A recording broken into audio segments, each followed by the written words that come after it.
it's Jaslyn Danielle. Welcome back to my channel and thank you for joining me today with my video. In today's video, we're going to be shampooing my locks. Instead of doing a full retwist, the plan is to use some hairpin wax to give ourselves some color and to do a braid out. I just did a edge retwist maybe about a week or two ago, and I plan to have a full retwist in about 2 weeks or so to get ready for school. So I'm trying to avoid a full retwist and all that tension. As you can see, it's definitely time for a shampoo. So in these next few clips, I just wanted to give you all a closer look at my scalp so you can see the parting and all of the flakiness and dryness. It is definitely time to do a shampoo, and I also wanted to go ahead and put in a little tiny length check. Now back to the rest of the video. So first we got our towel, and I'm going to get changed into a shirt that I don't mind getting messed up, and then we'll go over the products that I'm going to be using.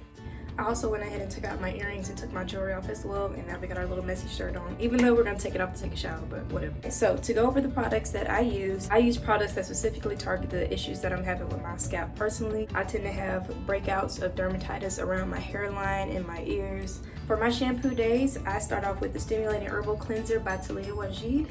Found this at my local hair store. I alternate between two different shampoos. This Nizoral Ketoconazole Anti-Dandruff Shampoo and Head & Shoulders Clinical Strength Shampoo, specifically made for seborrheic dermatitis. Sometimes I'll use this one, sometimes I'll use this. Sometimes I use both depending on how my scalp feels. I use this Hydrating Tea Tree Mint Conditioner, and you'll see that there's a theme going on with all the products that I use. All of them either include peppermint oil or tea tree oil, or some type of product that will give me that tingling sensation and to help with itching. After the shampoo, I'll hydrate my locks with some rose water mist, and I got this from my local hair store as well. Another product I use during my after shampoo routine is peppermint oil. This product you can usually find for $1 or a little over $1 at your local hair store or even Family Dollar. When my hair gets too dry during my retwist, I use a mist bottle. It sprays like this. Of course you can't see that, but it's really misty. Yeah, you can kind of see it that time. Of course, you have to have some type of edge control. I tend to use this Argan Oil Perfect Edges Extra Hold, and this does smell really good. The Argan Oil definitely comes out, and as you can see, I use it faithfully. We're also going to talk about the hairpin wax that I'm going to use today, and this is called hairpin wax. I believe this is one of the original hairpin wax companies that came out with this product. I have the one in red. I actually got this as a Christmas gift from my little sister 2 Christmases ago, and I've not used it yet. That's how that looks. So I do have gloves to use so they won't stain my hands, and I do have a t-shirt that I don't mind getting messed up. During this portion of the video, you'll see me opening up my roots. That way the water and soap can penetrate my scalp. So all I'm doing right now is kind of unraveling the roots and making more room for the water to flow through.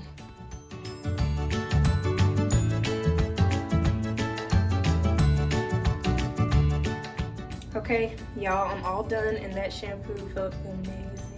Felt long overdue, and it hasn't even been that long, but it felt so good. My scalp is tingling, it feels fresh, it feels new. Right now I got a towel drying. I don't want it to dry too much because I know your hair has to be damp in order to put the wax on, but I don't want to be under the dryer forever once I do my braid out, and plus I can't sit under the dryer right away anyway. So I am still getting some of the water out. I am all tingled up and it feels so good. I think I'm going to do this section by section. I don't think I'm going to go all the way to the root yet because I don't know how this is going to do on my skin. We'll just see how far up I feel like going. And then we're going to section the hair with these rubber bands and ponytail holders. Oil my scalp with peppermint oil. Make sure we lock in some of that moisture with the rose water mist, and we'll be good to go.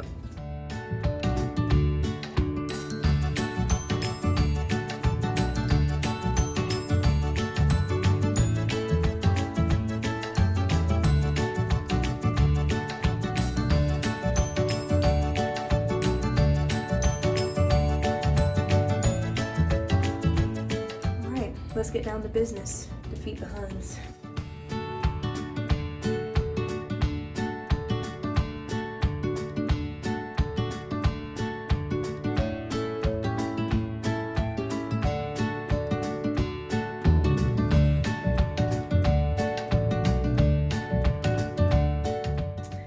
Let's get into this color.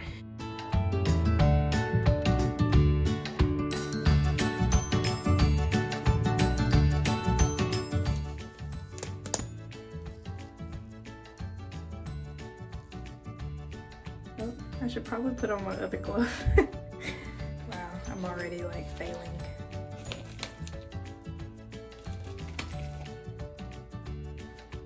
Alright, let's try this again.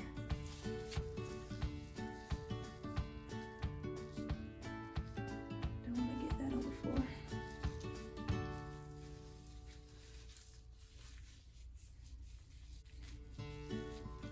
So this does have a perfumey smell, which can be a good thing or bad thing depending on how sensitive your nose is. I wonder if it goes away once it dries.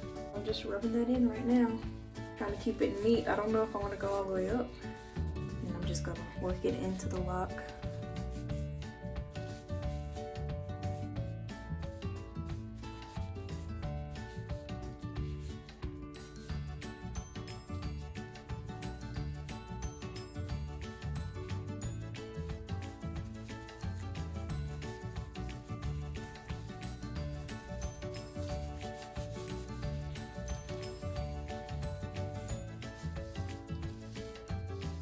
This is actually good practice for when I actually decide to dye my hair too, just in case I don't go up to a salon. What y'all think? Honestly, not bad. Let's keep going.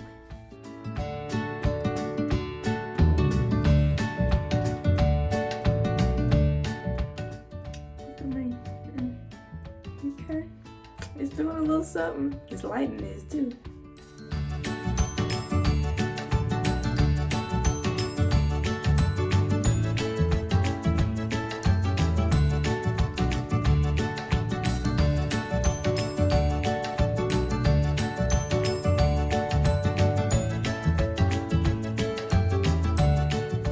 It definitely looks more vibrant in this lighting compared to when I'm looking in the mirror, but maybe it'll look more noticeable as time goes on, or I could just be tripping.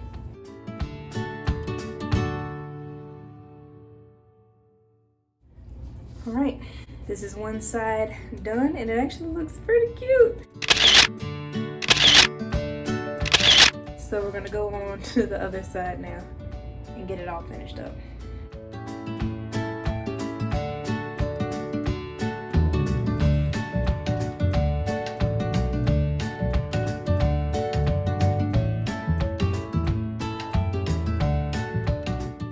Definitely giving ombre, it's giving blend, so we love that.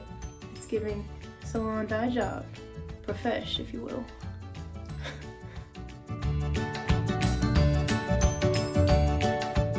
This red is popping, I love it. It's kind of giving pink, but that's okay. It might change in different lighting. I'll take it. It's vibrant on this black hair, so I ain't complaining. But pretty much the method I decided to use with this is using one hand to apply the product, another as a back canvas, and one hand to smooth it, alternating depending on which glove ends up with the most product on it, because I don't want any of that to go to waste. So y'all, I think I'm happy with the coverage, so I'm gonna go ahead and try to rinse the excess off of these gloves so I might be able to use them again. Let's get these gloves off, let it dry a little bit, and do a few plaits so we can get a really nice and crisp braid out. Shoot. I'll show y'all my foot after I stepped in some dye. Dumb. We're just gonna take a little bit of edge control to kind of make the front neat. So I'm gonna get my little edge brush and get a little bit of product. See how much of a difference that made?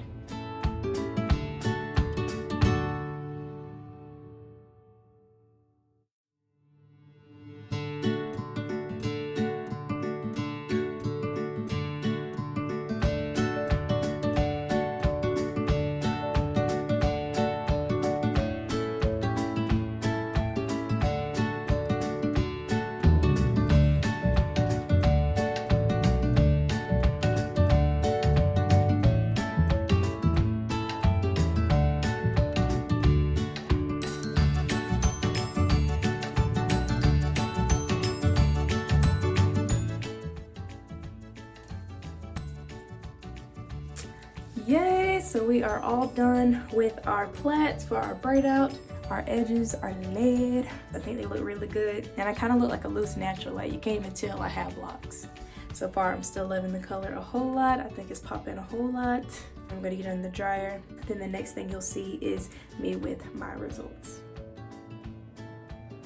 Hey friends, so I know that I said that the next thing you would see would be me showing my final results after I take the braid out, but I did want to hop in and discuss a few of the extra things that I had to do before I take this loose. This morning when I did wake up, I did sit back under the dryer again. Even though I was under it for like an infinite amount of time last night, I did want to make sure that my hair was going to be completely dry and that the wax was going to be completely dry too when I took it out. Not only do I not want my braid out to be undefined, I don't want the color to bleed out a lot. So we're gonna be prepared for a few of those things, and I'm gonna go ahead and take my braid out. Hopefully we can avoid some of the red chipping that some of the other girls said that they experienced and a lot of the flakes coming off the plaits, but we're just gonna see and we're gonna learn together and see how it goes.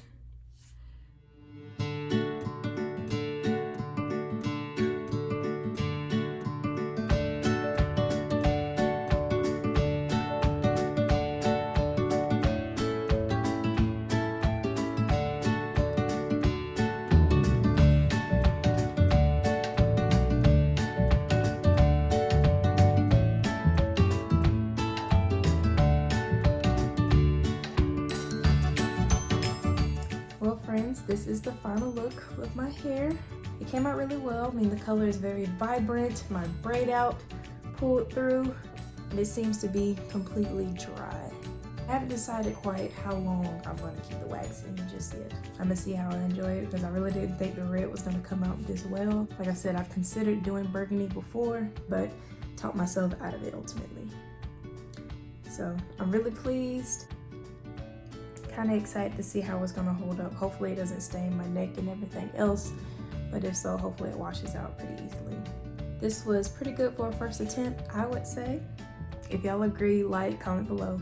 Make sure to subscribe to my video. Hopefully we'll be doing more tutorials like this where I try products, whether skincare products, hair products, makeup products, and I can get back to you guys about how it went, and you can just watch me do it. We'll figure it out together. But y'all let me know if you like it. I like it a lot, and I think this is a really good alternative to not having to dye your hair immediately and be able to try out different colors first. And I do think this was a success. Imagine if I had a fresh retwist, like I'd really be in the game then. I did have to go back in with moisturizer and some oil because my scalp was like yelling at me. Like it was so dry from how long I had to sit under the dryer. So I did have to oil my scalp or I was gonna be tender-headed for way too long. All in all, I hope y'all absolutely love this video. If you didn't, please don't let me know that. Comment below if you have any suggestions of what you did when you used hair paint wax, especially if you did it on locks or even if you did it on your loose, natural, or relaxed hair. I'd like to know. And then also let me know what brand you used. Any tips that you would give someone else trying it for the first time, or whatever you want to comment, even if it's just something nice. Feel free to comment. I would love to see those. I'm gonna like everyone. Hopefully y'all will see me again in my next video. All right, thank you.